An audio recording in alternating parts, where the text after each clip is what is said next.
It sort of came about the normal show business route. Someone of my crack agent team said, "How about Dexter?" And I said, "Yeah, that'd be great," thinking in no way, shape, or form that Dexter would ever actually come to my table. And before I knew it, I was on the phone with Scott Buck and the other producers, and they were sort of pitching me the show as if I was going to say no. And I pretty much just said yes right on the spot.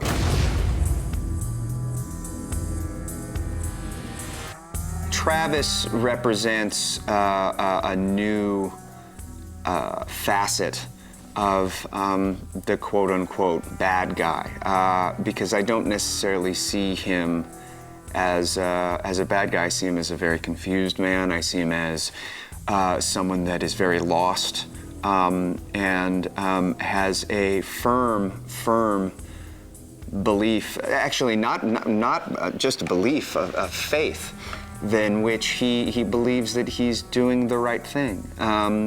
And that is under the tutelage and the leadership of Professor Gellers, played by Edward James Olmos. And the two of them have this relationship that is very mysterious and dangerous.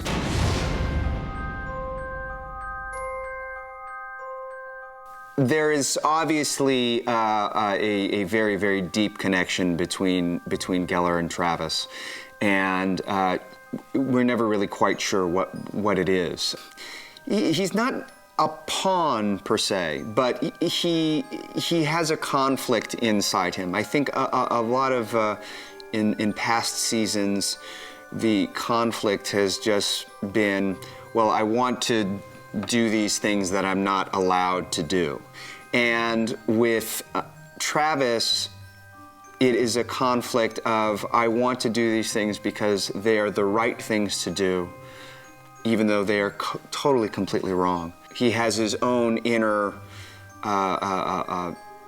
demons that he has to battle that prohibit him from being able to do what is, in his mind, the right thing. A lot of times Dexter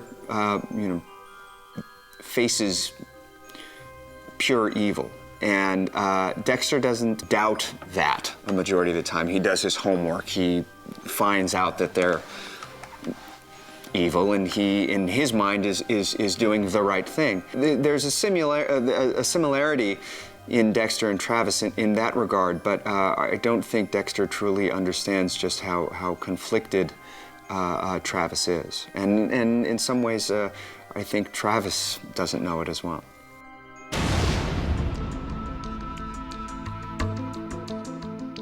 He's sort of surrounded by such, I don't know, kind of perverse degenerates at times.